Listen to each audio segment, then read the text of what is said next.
Selamat pagi pemirsa Sakti TV, bagaimana kabar Anda? Semoga Anda dan juga keluarga selalu dalam keadaan sehat. Senang sekali, saya Agni Saraswati kembali hadir menjumpai Anda di program Sehat Selalu yang tentunya akan menghadirkan berbagai macam informasi seputar kesehatan dengan berbagai macam topik yang menarik untuk Anda. Dan pada kesempatan kali ini, Sehat Selalu akan menyajikan tema seputar mengenal lebih akrab insomnia bersama narasumber yaitu Dr. Tursia Nur Syamwiduri selaku Kepala Unit Jangdiak dari Rumah Sakit Tingkat 4 atau Rumah Sakit DKT Kota Madiun. Pemirsa, insomnia adalah gejala yang mungkin akrab kita jumpai baik dari diri kita maupun dari lingkungan sekitar kita. Melalui bahasan ini, kita akan belajar lebih banyak mengenai apa penyebab insomnia, dampak atau akibat yang muncul jika gejala ini dibiarkan dan bagaimana tata laksana yang tepat dari sisi farmakologis maupun non-farmakologis. Untuk itu pemirsa, kita akan mengenal lebih akrab dengan insomnia ini yang akan kita bahas dengan narasumber kita pada pagi hari ini. Namun sebelum kita menyapa narasumber kita pada pagi hari ini, saya ingin menginformasikan terlebih dahulu kepada pemirsa yang ada di rumah bahwa Rumah Sakit DKT Kota Madiun memiliki pelayanan terbaik. Di antaranya poli kandungan, poli penyakit dalam, poli anak, poli THT, poli ortopedi, poli paru, poli syaraf, poli gigi, dan poli bedah. Rumah Sakit DKT Kota Madiun selain melayani TNI dan keluarga TNI juga melayani pasien BPJS dan masyarakat umum. Kemudian juga melayani pemeriksaan atau check up kesehatan untuk para TNI, Polri maupun sekolah kedinasan. Pelayanan dibuka setiap hari Senin sampai Jumat mulai jam 7 pagi. Dan IGD Rumah Sakit DKT Kota Madiun buka selama 24 jam. Rumah Sakit DKT Kota Madiun, kesehatan adalah prioritas kami. Baik, langsung saja kita sapa terlebih dahulu. Ada Dokter Nuri panggilannya ya. Dokter Nuri, selamat pagi. Selamat pagi, Mbak. Gimana kabarnya, dokter? Alhamdulillah. Alhamdulillah. Alhamdulillah masih sehat. Nah, tema kita pada pagi hari ini cukup menarik, dokter ya, yaitu insomnia. Mungkin boleh dijelaskan secara mendetail dulu nih, dokter, dari segi medis gitu ya. Apa sih sebenarnya insomnia itu? Oke, insomnia sebenarnya mungkin bagian dari sleep disorder ya, atau gangguan tidur yang mana bisa secara apa istilahnya garis besar ada dua bab besar. Ada hipersomnia atau orang malah nggak bisa bangun, ngantuk terus, hypersomnia atau insomnia. Insomnia. Jadi dia ada masalah dengan pola tidurnya.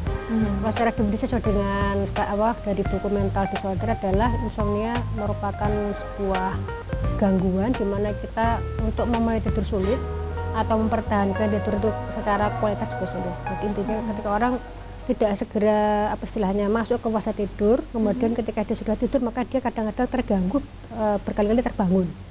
Itu juga merupakan bagian dari secara definisi secara umum tentang insomnia. Yang mana ketika ini apa istilahnya tidak teratasi dengan optimal bisa berdampak terhadap keluhan-keluhan di kemudian hari, misalnya mungkin ketika besok pagi sekolah atau bekerja, gangguan konsentrasi, atau juga mungkin bisa ngantuk ya, kurang energi atau kurang apa istilahnya itu lemah ya, lesu ya. Itu akhirnya mengakibatkan secara produktivitas menurun ya. Itulah mungkin secara apa istilahnya gejala secara umum yang bisa kita temui di masyarakat.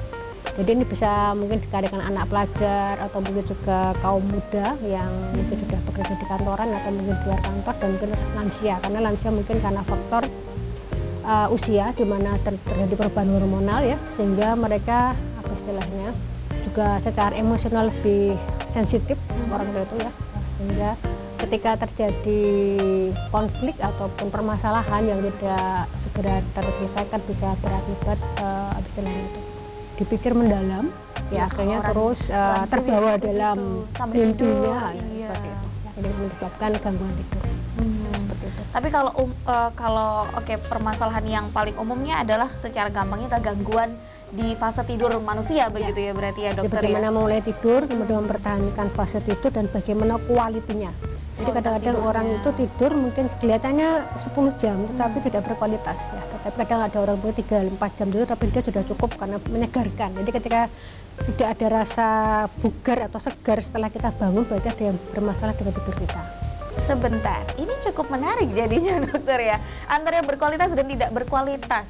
Ini tadi kata dokter adalah ketika 3-4 jam tapi itu berkualitas, itu justru lebih bagus berarti ya dokter, daripada 10 jam yang tidak berkualitas malah Meskipun secara statistik gitu. sebenarnya untuk lansia diharapkan mereka tidur minimal 7 jam, untuk anak-anak bisa sampai 19 jam, balita.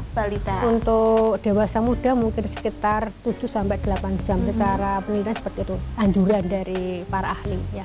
Cuma emang secara quality tetap itu, jadi mungkin tetap seakan-akan masuk kamar tidur jam 10 ya, tetapi di sana mungkin dia tidak bisa tidur sampai jam 6, seakan-akan emang baring, tetapi tidak bisa tidur, mungkin ya berkali-kali terbangun seperti itu. Tapi orang mungkin dengan dia 3 atau mungkin 5 jam yang efektif, betul-betul sleepnya, tidurnya itu fase REM atau mungkin tidur yang nyenyak, akan bisa bugar.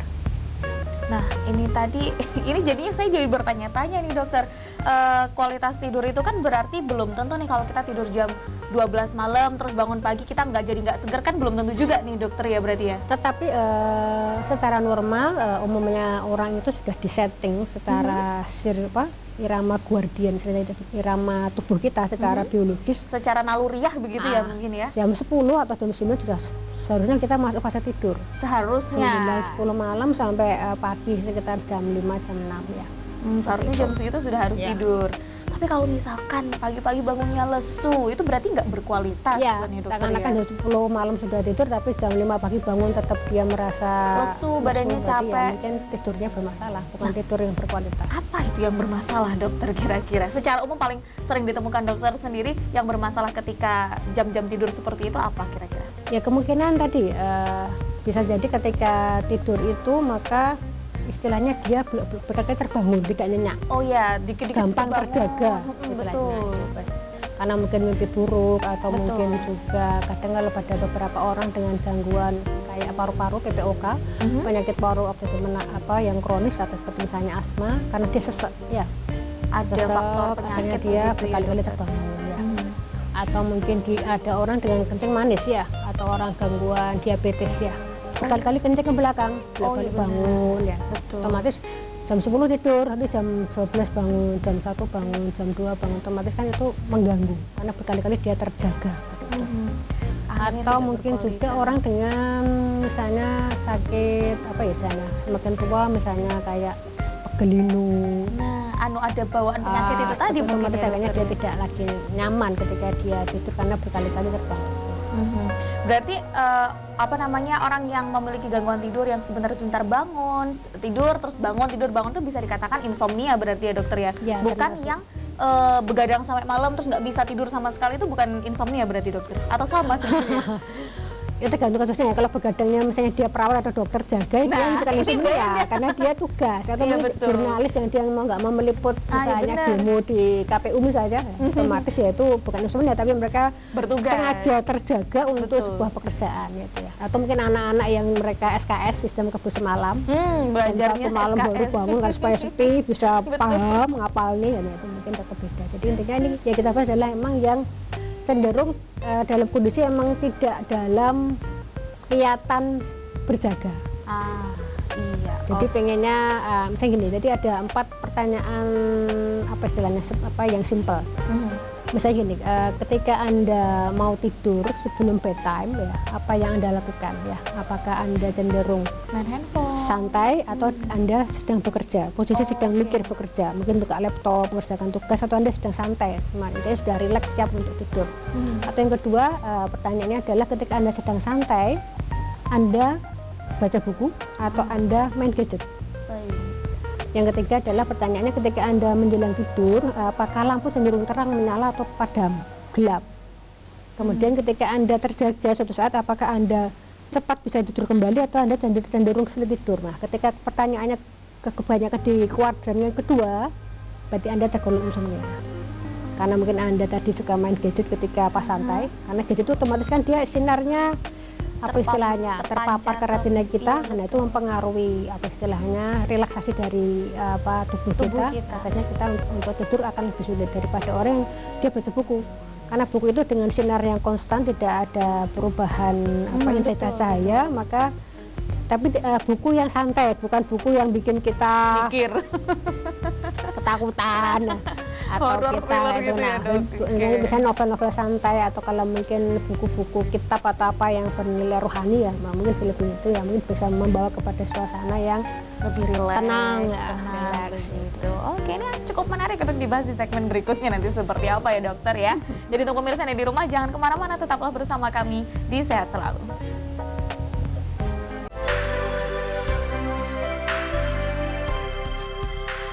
Terima kasih pemirsa, Anda masih bersama kami, masih menyaksikan Sehat Selalu dengan membahas mengenal lebih akrab apa itu insomnia bersama Dr. Nuri dari Rumah Sakit Tingkat 4 atau Rumah Sakit DKT Kota Madiun.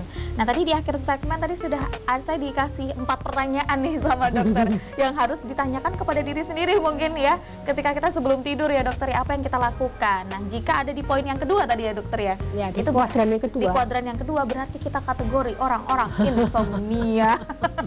Karena tadi lumayan banyak, kayaknya kalau masalah gadget nih semua manusia banyak yang seperti itu deh dokter ya. Dan itu ketika kita sudah melampaui jam tidur kita, kita akan semakin dalam tanda orang Jawa kancilen ya. Kancilen. Untuk kembali bisa masuki fase ngantuk kesulitan. Nah, oh iya, tadi kan dokter sempat menyinggung soal fase tidur itu kan di jam 9 sampai jam 10. Apakah ada fase normalnya kita mulai timingnya mengambil ancang-ancang tidur untuk tidurnya jam 9 sampai jam 10. Iya. Tapi untuk orang-orang yang tidur di sebelum jam 9 itu gimana dokter? Apakah itu dikategorikan orang-orang yang tidak memiliki kualitas tidur yang baik atau bagaimana malahan? Ya enggak sih, maksud saya kan intinya adalah memang secara irama biologis tubuh adalah memang malam itu sebagai fase istirahat. Betul. Ya. Kalau kita bicara agama, ya agama apapun, bahkan mungkin kalau kita Islam ya mungkin dalam Qur'annya dikatakan sesungguhnya Tuhan menjadikan malam sebagai penutup atau pakaian. Betul. Dan waktu kamu istirahat dan siang untuk kamu berusaha. Jadi kan itu memang betul ya. Wanauma subata, sesungguhnya ketika kamu tidur kamu istirahat, dan ketika kamu malam kamu harusnya tidur kan, itu memang sudah bagian dari apa istilahnya itu settingan kita. Makanya kita tuh HP pemilik itu sudah bikin settingan bagaimana dia dipergunakan. Jadi ketika kamu sering-sering kita menyetingnya di luar pakem pabrik ya, dia bisa rusak suatu saat. Nah itu makanya yang bisa mengontrol tuh kembali ke diri kita masing-masing berarti ya dokter ya.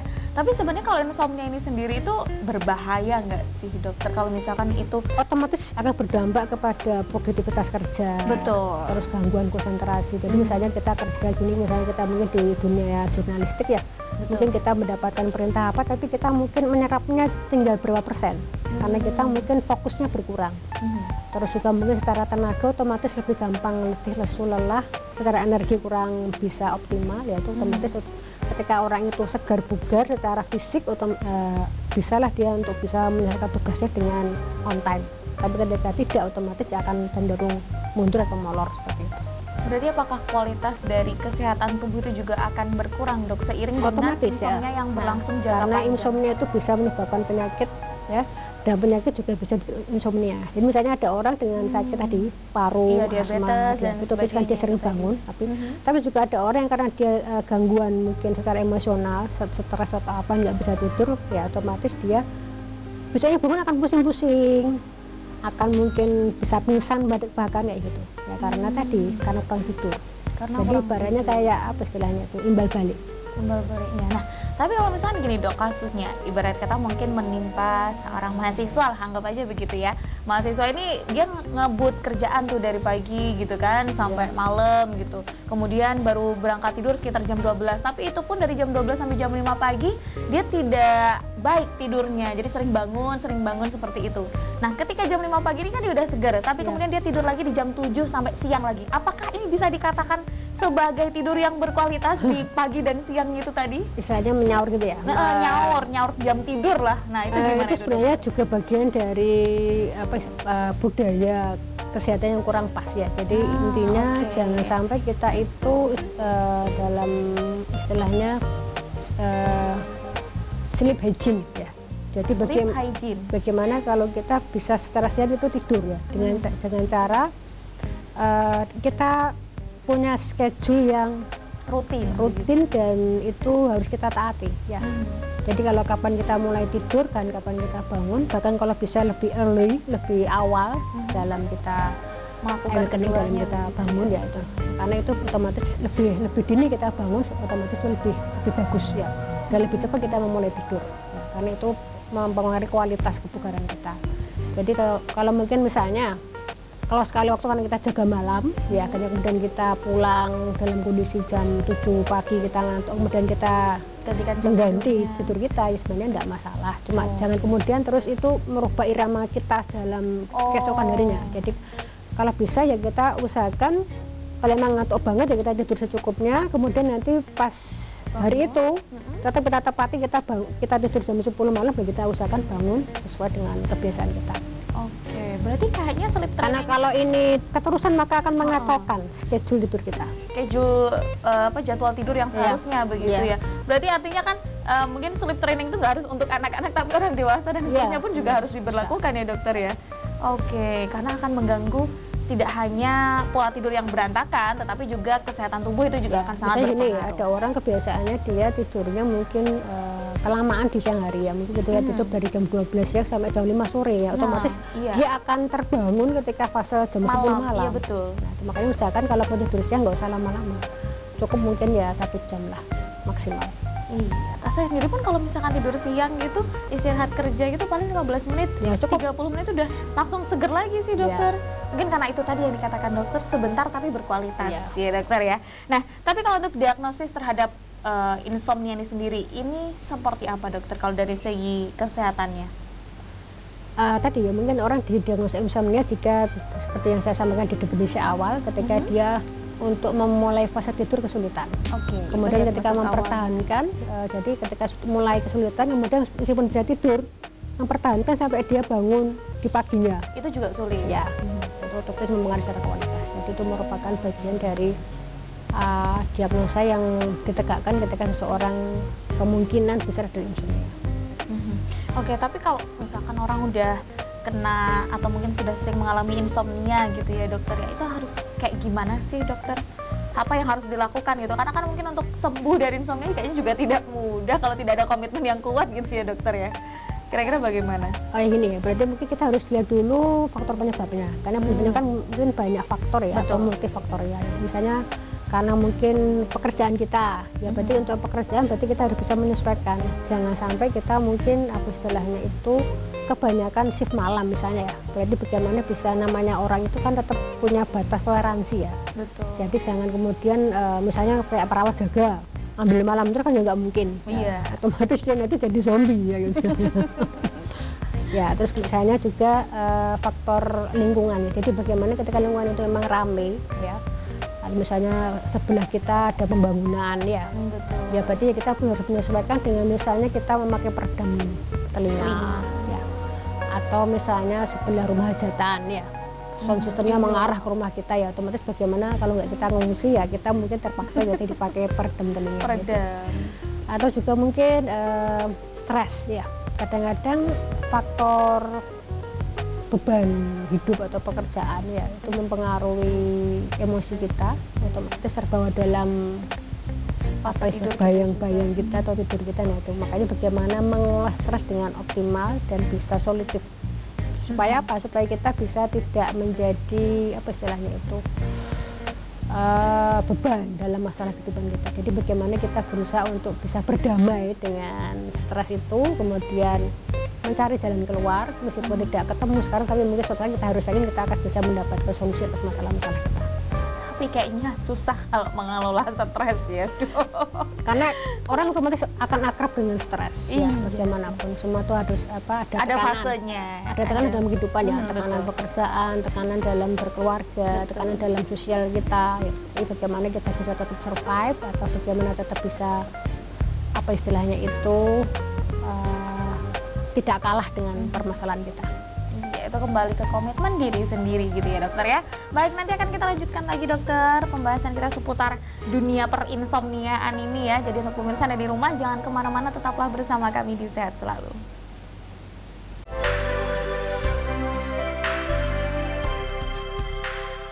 Terima kasih pemirsa, Anda masih bersama kami, masih menyaksikan Sehat Selalu, membahas seputar mengenal lebih akrab insomnia bersama Dr. Tursia Nursyamiduri selaku Kepala Unit Jandiak dari Rumah Sakit Tingkat 4 atau Rumah Sakit DKT Kota Madiun. Namun sebelum kita lanjutkan perbincangan kita pada pagi hari ini, saya ingin kembali menginformasikan kepada pemirsa mungkin yang baru saja menyaksikan program Sehat Selalu ya, bahwa Rumah Sakit DKT Kota Madiun memiliki pelayanan terbaik, di antaranya poli kandungan, poli penyakit dalam, poli anak, poli THT, poli ortopedi, poli paru, poli syaraf, poli gigi, dan poli bedah.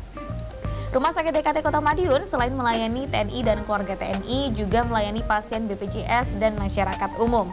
Kemudian juga melayani pemeriksaan atau check-up kesehatan untuk para TNI, Polri, maupun sekolah kedinasan. Pelayanan buka setiap Senin sampai Jumat mulai jam 7 pagi dan IGD Rumah Sakit DKT Kota Madiun buka selama 24 jam. Rumah Sakit DKT Kota Madiun, kesehatan adalah prioritas kami. Baik, kembali lagi bersama Dr. Nuri ya, yang masih membahas seputar insomnia. Ternyata kalau misalkan ngomongin insomnia itu dikiranya cuma susah tidur aja, tapi tidak juga sebenarnya dokter, karena bisa memberikan dampak yang tidak baik juga ke tubuh kita begitu.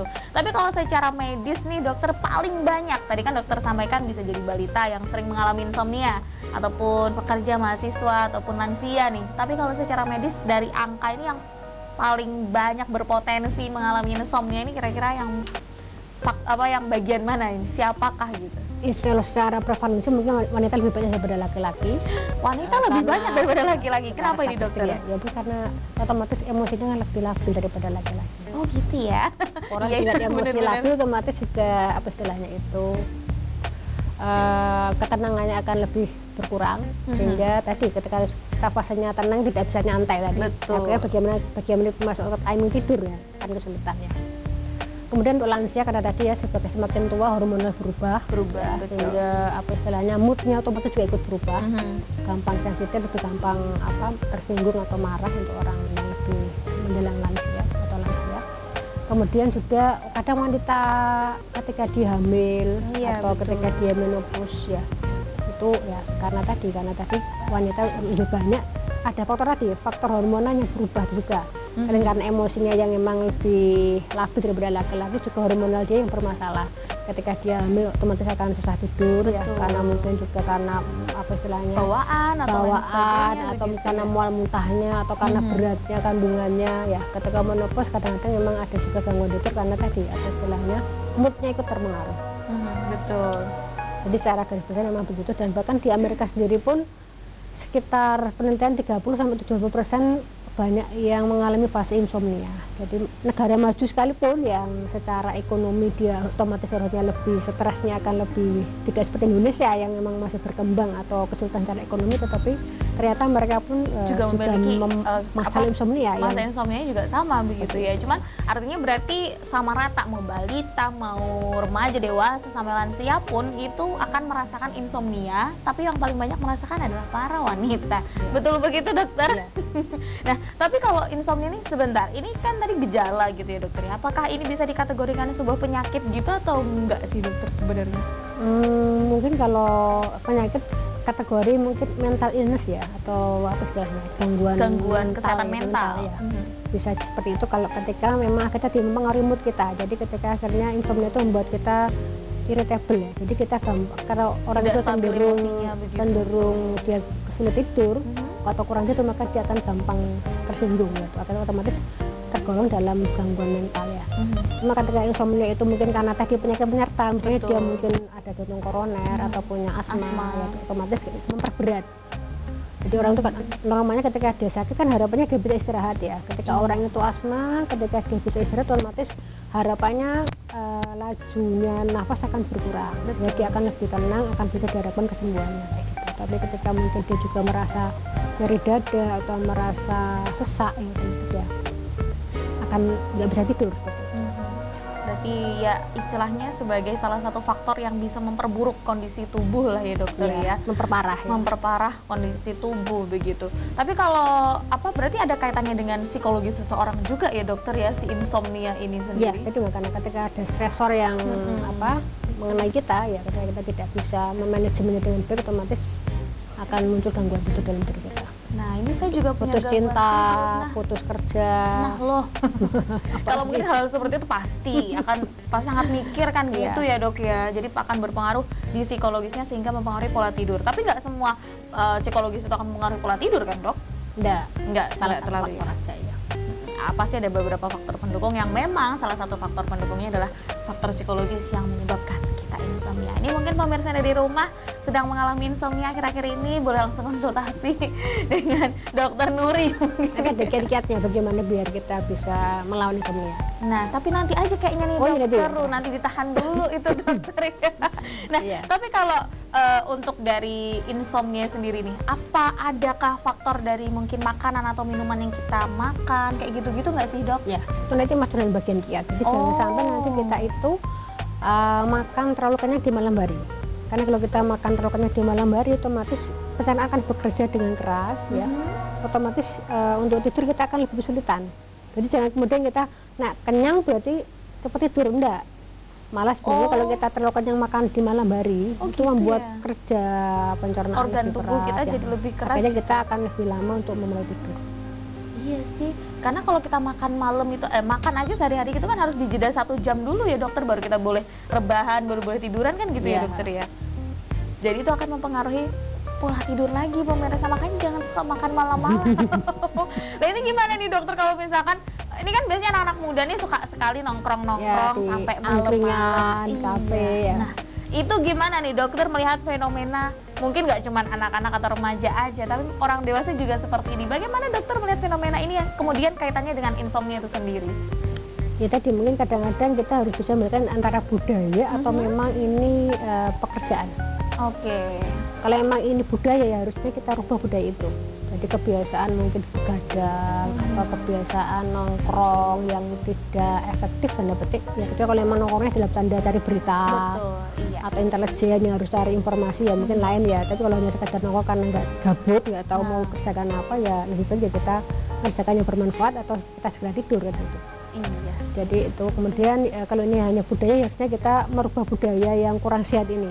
Jadi kalau memang monggo lah kalau seandainya mungkin seminggu kita begadang 2 hari, tapi ya usahakan mungkin yang sisanya kita usahakan tidurnya on time.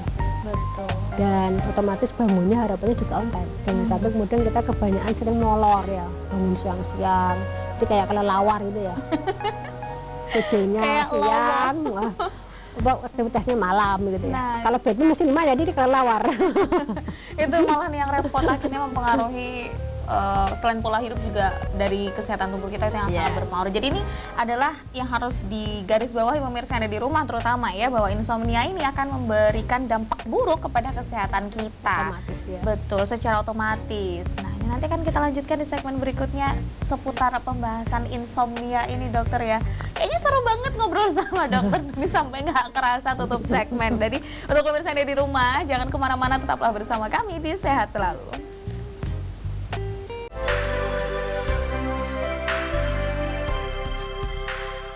Terima kasih pemirsa Anda masih bersama kami, masih menyaksikan Sehat Selalu dengan tema mengenal lebih akrab insomnia bersama Dokter Nuri dari Rumah Sakit Tingkat 4 atau Rumah Sakit DKT Kota Madiun. Nah, tadi itu kan kita sudah bahas panjang sekali seputar insomnia nih. Tapi yang bikin saya penasaran sebenarnya malah kayak gini dokter.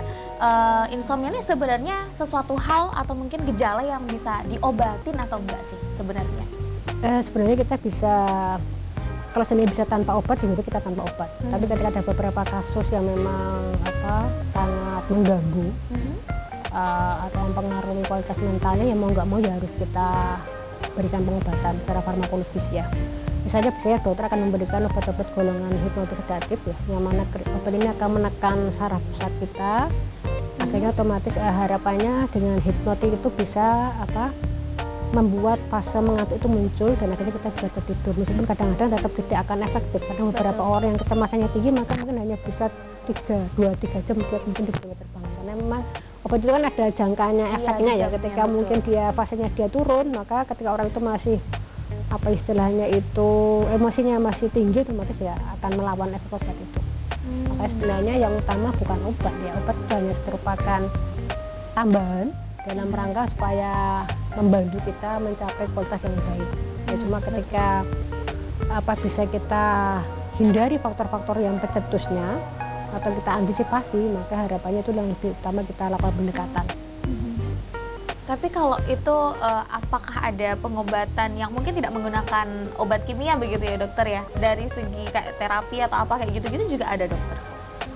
Itu bagian dari kiat nanti ya. Nanti kita misalnya kita akan mendengarkan musik yang tenang ketika sebelum tidur. Kemudian kita usahakan lampunya kita gelapkan. Terus apa? Kita mungkin maksimal olahraga sekitar 5 jam sebelum masa tidur, atau kita makan malam. Oke, ada jadwalnya sendiri, ada kiat-kiat sendiri, nanti kita akan bahas lebih detail di segmen. Kalau untuk obat biasanya dokter akan memberikan golongan benzodiazepin atau mungkin hipnotis sedatif dalam artian untuk menekan saraf pusat supaya bisa untuk memasuki masa tidur. Itu untuk yang pengobatan medis obat-obatannya begitu ya. Saya nggak boleh mengucapkan apa obatnya, takutnya nanti disalahgunakan dan cuma kadang-kadang memang tidak dijual bebas, harus pakai resep dokter. Oh gitu, ya benar sih dokter ya, karena maksudnya itu kan bukan sesuatu yang harus dikonsumsi dalam jangka panjang juga kan dok. Berarti kan hanya tergantung gejala-gejalanya dari si pasien ini kan gitu ya. Ketika emang sangat membutuhkan baru kita memberikan. Itu, nah kira-kira sangat membutuhkan itu kira-kira ketika pasien ini dalam kondisi yang seperti apa, sampai benar-benar nggak bisa tidur sama sekali kah atau bagaimana kira-kira? Ya mungkin ada kasus-kasus seandainya orang ini apa istilahnya itu, mungkin sampai melebihi hitungan minggu ya, mungkin bisa 1-2 minggu dia nggak bisa tidur, otomatis kan akan membuat banyak gejala, misalnya dia mungkin merasa pusing kepala, terus lemas, ya mengantuk, tidak fokus, otomatis kan akan mempengaruhi fungsinya dalam kehidupan sehari-hari. Ya mungkin mau nggak mau kita harus menekannya atau mengantisipasi dengan memberikan pengobatan. Betul. Cuma tetap tidak bisa dia tergantung, depend pada obat. Mau nggak mau dia harus berusaha untuk bisa hidup tanpa obat. Karena dia akan depending sampai lama ya otomatis jadi ketergantungan nantinya. Malah nggak bagus juga, akhirnya merembet ke organ-organ yang lain karena mengkonsumsi obat dalam jangka panjang gitu ya dokter ya.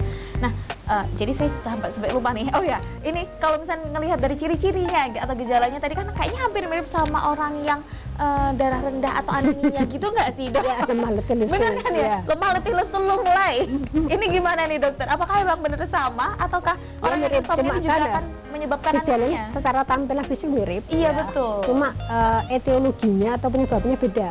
Oke. Jadi kalau orang anemia lemah letih lesu mulai itu mungkin bisa dilihat dari dia misalnya apa pucat, kelopak matanya, terus bisa ketika dia dicek kadar HB-nya rendah, mungkin ketika wanita mungkin di bawah 10 kayak gitu ya. Tapi kalau insomnia tetap dia HB-nya normal 14-12 ya kayak gitu. Cuma tetap lemah letih lesu. Jadi tetap karena etiologinya atau penyebabnya berbeda. Oke. Nah itu ya pemirsa ya. Jadi jangan mendiagnosis sendiri. Netizen tuh biasanya biasanya nanti harus minum sangobion. Nah, ternyata bukan itu, tapi karena insomnia kan beda lagi jadinya. Kan gitu ya dok ya. Tapi ya akhirnya harus dipahami juga oleh pemirsa yang ada di rumah bahwa meskipun memiliki gejala yang sama secara kasat mata gitu ya, tapi kalau untuk si anemia ini harus dicek lagi kayak HB-nya apakah di bawah 12-14 ya dokter ya, ataukah normal. Nah kalau normal berarti insomnia bukan anemia, hampir sama nih Mia. Nah ini cukup menarik nih dokter, maksudnya lapar bisa mbak, lapar mungkin lemah letih lesu. Oh ya, yang ketiga lapar ya. Itu yang mana itu? Anemia, insomnia, lemah letih lesu. Oh ya lapar juga lapar. Hipoglikemi setelah kita ya. Itu kalau didukung dengan suara kruyuk-kruyuk di perut itu berarti faktor yang ketiga, lapar. Nah, tapi kalau gini misalkan dokter, saya jadi tertarik sama dokter ketika sampaikan tadi yang pertama adalah di segmen sebelum ini. Ketika dokter sampaikan bahwa kalau misalkan lapar di malam hari, bukan berarti ketika kenyang itu langsung bisa tidur gitu. Ternyata malah enggak loh sebenarnya. Nah, itu berarti kita apakah tidak dianjurkan untuk makan malam di atas jam sekian gitu atau bagaimana? Ya mungkin maksimal jam 8 malam ya. Maksimal jam 8 malam. Karena harapannya kan atau bahkan kalau bisa mungkin sebelum jam 8 malam kita makan malam ya. Tapi kalau mungkin kita cenderung memakai pola diet ya biasanya ya tadi mungkin sebelum jam 6 lah kita harus sudah selesai makan malam. Sudah selesai. Tapi kalau lapar terus tiba-tiba tengah malam bikin mie instan. Nah, itu gimana nih dokter? Itulah bahayanya insomnia. Bisa menyebabkan dampak obesitas. Karena orang itu ketika dia tidak bisa tidur cenderung dia ngemil. Cari makanan, entah keluar cari mie duk-duk atau tadi mie instan gitu. Cari tahu tek. Kayaknya saya deh dokter. Oke, jadi ternyata dampaknya nggak cuma dari segi dari segi kesehatannya aja, tapi juga maksudnya berpengaruh kepada moodnya kita. Oh, jadinya pengen makan, pengen ngemil karena tidur yang tidak teratur, begitu ya dokter ya. Oke, nanti akan kita lanjutkan lagi di segmen berikutnya ya dokter ya. Cukup menarik karena di segmen terakhir nanti kita akan bahas kiat-kiat sukses, kiat-kiat untuk memiliki pola tidur yang lebih baik, begitu ya dokter ya. Jadi jangan kemana-mana, tetap bersama kami di Sehat Selalu.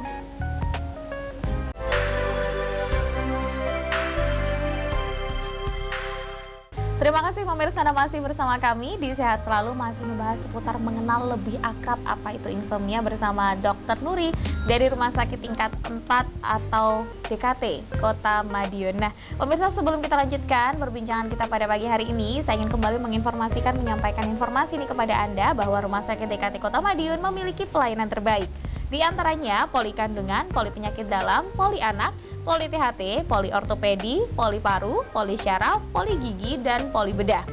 Rumah Sakit DKT Kota Madiun selain melayani TNI dan keluarga TNI juga melayani pasien BPJS dan masyarakat umum. Kemudian juga melayani pemeriksaan atau check up kesehatan untuk para TNI, Polri maupun sekolah kedinasan.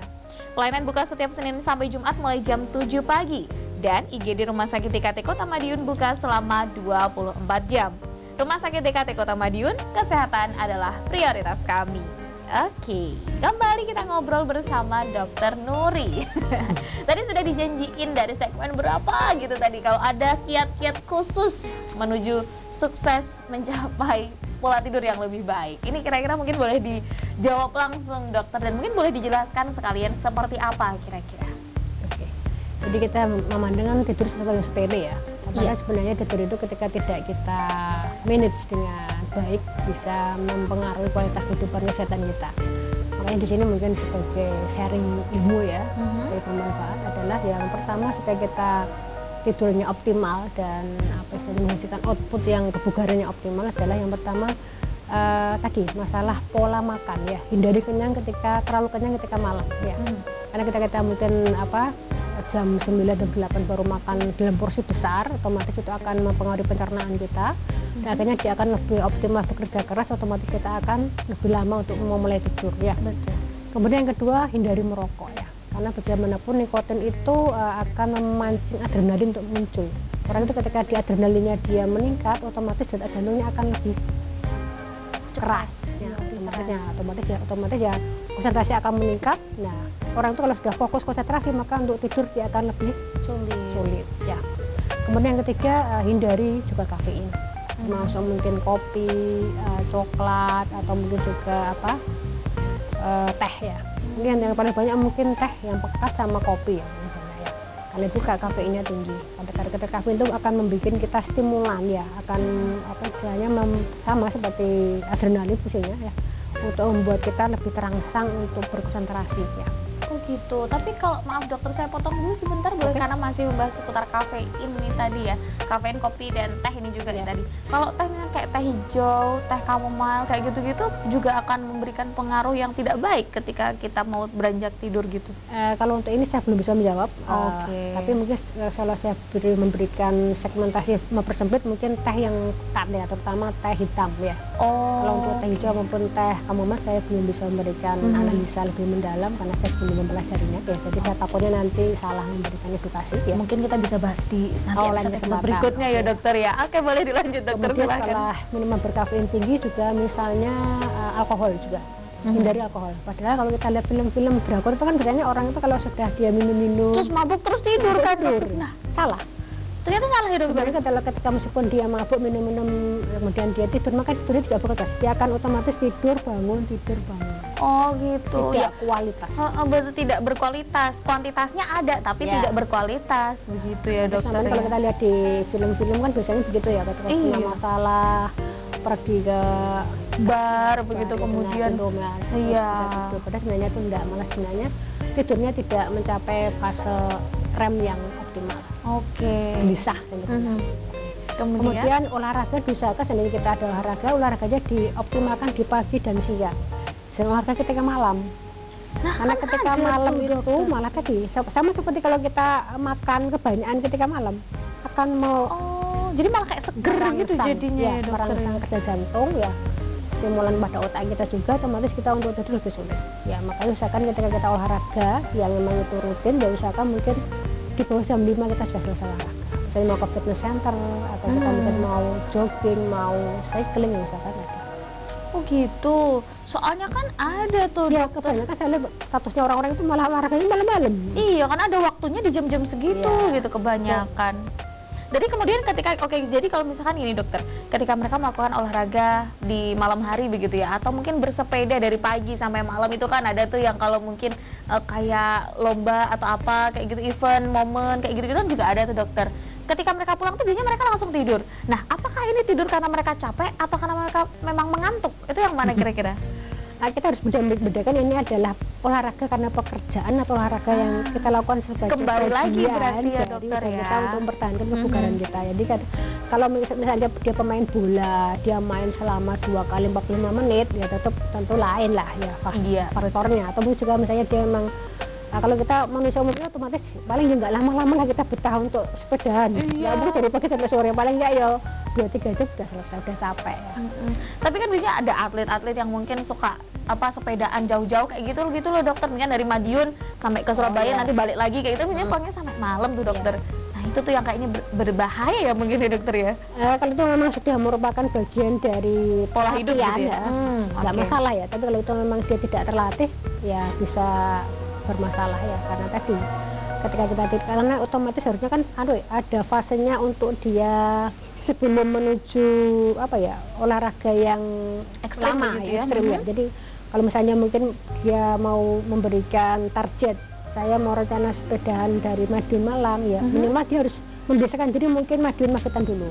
Nah Setelah ada terbiasa jarak yang harus baru, ditempuh dulu nggak mau begitu. langsung, nggak kuat. Semaput nanti dipulangin terus. Itu otomatis nggak kuat. Oke. Jadi harus ada istilahnya itu step by step. Latihan dulu lah, Ya. step by stepnya. Oke, kemudian ada lagi dokter mungkin tambahannya tidak boleh olahraga di atas jam 5 Usahakan untuk kita sore. manusia pada umumnya, kita bukan atlet ya, jadi usahakan ya mungkin olahraganya diakhiri sebelum jam 5. Karena Oke. tadi harapannya kalau kita khawatir kita olahraga jam 7 8 malam masih dalam kondisi di sana itu bekerja Fit, keras. betul. Nah, otomatis untuk bisa lebih debarannya atau heaternya akan lebih kenceng. Akhirnya untuk bisa memasuki timing tidur akan lebih sulit. Betul, akhirnya molor lagi jam Ya, tidurnya. otomatis. Kemudian usahakan kita memiliki schedule yang kita Rutin. tepati. Kita mulai tidur mulai jam berapa dan bangun jam berapa. Harusnya kita biasakan meskipun hari libur. Nah, Hati-hati, kadang-kadang orang-orang itu karena dia merasa molornya di hari libur. libur berarti aku tak aja Bangkong. gitu. Itu salah. Harusnya kita tuh tetap berusaha untuk on time meskipun di hari libur sekalipun.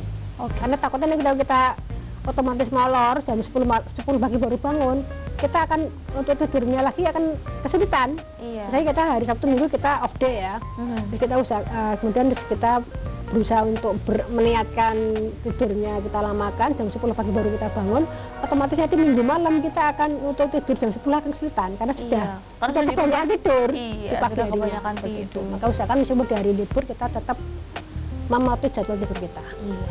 Karena akan berpengaruh di hari besoknya ketika Nah, kita aktif otomatis. bekerja atau sekolah kan gitu. Akhirnya kita akan semakin lama tidur, otomatis kita nanti ya Seninnya akan terlambat bangunnya. Berarti makanya I hate Sunday ya. Iya, I hate Monday itu karena itu ternyata. Itu.